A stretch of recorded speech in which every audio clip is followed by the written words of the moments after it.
Donc, bonjour à tous, merci Françoise pour cette introduction. Donc, je suis Odile Parizel, je travaille chez Actalia Innovation en tant que responsable des études qualitatives, bon, portant plutôt sur, avec une sensibilité plutôt sur les consommateurs. Donc Actalia Innovation est une entité d'Actalia qui peut accompagner les porteurs de projets sur l'ensemble voilà, du processus d'innovation, partant enfin de A à Z entre guillemets, partant voilà, d'une idée qui peut être encore assez peu définie jusqu'à un transfert industriel. Donc, si vous avez besoin de plus d'informations, on pourra vous répondre. Mais aujourd'hui, en fait, je voulais vous parler, faire une petite introduction sur la perception des consommateurs vis-à-vis des coproduits, donc qui est quelque chose qui est assez important à prendre en compte quand on innove de façon générale et d'autant plus sur les coproduits, dans le sens où une innovation aujourd'hui, elle est réussie, pas uniquement si on a réussi à lever des verrous industriels, mais aussi il faut qu'elle soit acceptée et désirée, entre guillemets, par les consommateurs. Hop. Donc je vais passer peut-être cette introduction. Hop. Donc l'objectif, si effectivement on veut que cette innovation à base de coproduits puisse être désirable, c'est important de comprendre les perceptions et les comportements des consommateurs vis-à-vis de ces produits pour faciliter leur acceptabilité et leur adoption. Donc là, je vais vous présenter très rapidement en fait, les grandes lignes, les grandes conclusions d'une revue de littérature que j'ai réalisée, donc qui portait plus largement sur la durabilité. Mais aujourd'hui, je vais axer sur les résultats qui sont propres aux coproduits. Donc c'est une revue de littérature qui a porté sur des publications assez récentes, après 2020, périmètre plutôt Europe, pour bien sûr être en adéquation avec les comportements et les perceptions des populations voilà, de nos clients en fait, qui sont plutôt dans notre région, et bien sûr sur les produits alimentaires. Voilà, donc de façon générale, aujourd'hui on constate qu'on a encore une part assez faible de consommateurs qui sont spontanément attirés par les coproduits. On a pour certains soit un rejet, et puis pour d'autres, un comportement qui est assez propre aux coproduits, c'est qu'on a des consommateurs qui sont enclins à payer moins cher pour des produits qui sont faits à base de coproduits. Donc vraiment une grosse catégorisation, mais pour les consommateurs qui sont enclins à consommer des produits à base de coproduits, on va retrouver les personnes qui sont sensibles à la durabilité et aux aspects environnementaux de façon générale, des personnes qui ne sont pas technophobes ni néophobes, c'est-à-dire qui n'ont pas de peur vis-à-vis de la nouveauté ni vis-à-vis des nouvelles technologies, et des personnes qui sont plutôt familières vis-à-vis du coproduit concerné.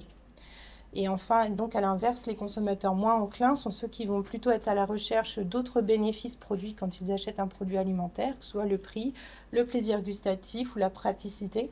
Des personnes qui peuvent être néophobes, technophobes ou alors peu familières vis-à-vis du coproduit concerné. Donc parmi les... j'ai recensé, voilà, ou en tout cas je vais vous présenter 4 freins majeurs qui ont été identifiés dans la biblio pour vis-à-vis des coproduits. Le premier, c'est la perception d'un produit de moindre valeur. Les déchets ou les produits qui sont réutilisés ou recyclés peuvent être perçus pour les consommateurs comme des produits de moindre qualité et donc moins chers.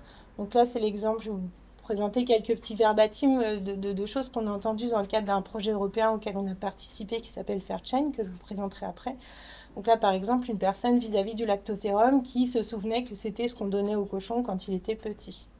Donc ça a une valeur économique qui peut potentiellement apparaître comme moins importante pour les consommateurs finaux et puis qui ne comprennent pas forcément le prix associé au produit final qui intègre cette matière première qui n'est pas forcément, qui lui paraît comme quelque chose qui est potentiellement gratuit même.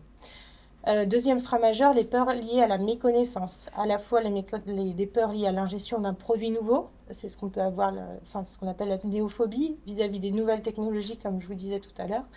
Mais également très propre aux coproduits, c'est la sécurité alimentaire, encore une fois dans le sens où les coproduits peuvent résonner comme étant des déchets dans la tête des consommateurs et donc comme des produits qui ne sont pas forcément propres à la consommation. Troisième frein majeur, c'est le manque de projection sensorielle.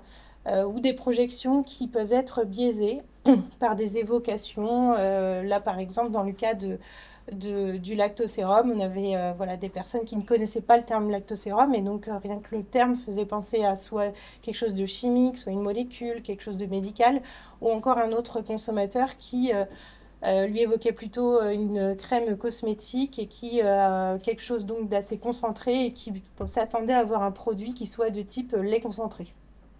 Si vous connaissez le lactosérum, vous voyez que c'est pas du tout ce genre de caractéristiques sensorielles. Et enfin, le dernier frein qui est lui très transverse finalement à tous les produits qui vont dans qui vont dans dans le mouvement de la durabilité, c'est que la durabilité aujourd'hui n'est pas le seul facteur pris en compte dans les choix, et qu'on a d'autres, et qu'on en est effectivement en confrontation avec l'utilité perçue, la praticité, le plaisir sensoriel, la santé, le goût. Là, je vais maintenant vous présenter néanmoins 4 leviers qui peuvent être possibles pour pouvoir améliorer l'acceptabilité, la désirabilité de ces innovations à base de coproduits. Le premier, vous l'aurez compris, c'est bien sûr d'identifier et de comprendre la cible au regard du coproduit. Ça veut dire comprendre ses perceptions en termes de croyances, en termes de projections, les projections sensorielles, les projections en termes de bénéfices, les peurs, les motivations aussi vis-à-vis du segment de produit projeté. Est-ce que le produit sur lequel on veut intégrer un coproduit, c'est plutôt un produit où les consommateurs vont rechercher une logique de qualité-prix, où vous recherchez au contraire quelque chose plus de la praticité. Voilà. Et également, effectivement, je ne l'ai pas mentionné, mais c'est les comportements aussi qui sont importants pour que le produit puisse s'installer entre guillemets, le mieux dans les habitudes des consommateurs. Le deuxième levier possible, c'est de pouvoir intégrer ces coproduits dans des produits qui sont plutôt familiers, puisque le poids du traditionnel peut rassurer les consommateurs, notamment tout particulièrement les néophobes et les technophobes, mais également parce que l'ancrage local est en cohérence avec l'axe de durabilité. Donc j'ai des petites références pour illustrer. Comme les présentations seront partagées, je vous les laisserai regarder plus précisément. Et donc cette notion de cohérence, elle nous amène au troisième levier, qui est la cohérence du mix produit, dans le sens où la valorisation d'un coproduit sous un axe de durabilité sera d'autant plus acceptée et comprise si l'ensemble du produit l'est également. Donc on peut avoir une sorte de dissonance si on valorise ce produit si on essaye de mettre en avant l'aspect durabilité, et si les autres aspects du produit, tels que l'emballage, la distribution, l'approvisionnement, n'est pas cohérent avec cette notion de durabilité. Donc là, c'est l'exemple d'une conclusion du projet Fairchain, où on se rend compte que ce projet visait à valoriser le lactosérum, et on s'est rendu compte effectivement qu'il était tout autre, que le mode de distribution en bouteilles réemployables et l'origine locale étaient tout aussi importants que la valorisation du coproduit en tant que tel. Et enfin, dernier levier possible, c'est de communiquer sur les bénéfices, de transmettre aux consommateurs, puisque comme je vous disais tout à l'heure, en fait, aujourd'hui, les consommateurs, il y a une sorte de méconnaissance, de pouvoir en fait communiquer sur ces bénéfices. Donc sur les bénéfices environnementaux, sociaux ou la frugalité, et surtout de façon spécifique via un message qui est plutôt rationnel. On n'est pas forcément dans des messages émotionnels comme véhiculés par le marketing sur ce type de produit. Voilà, les études ont montré que un message rationnel était d'autant plus pertinent.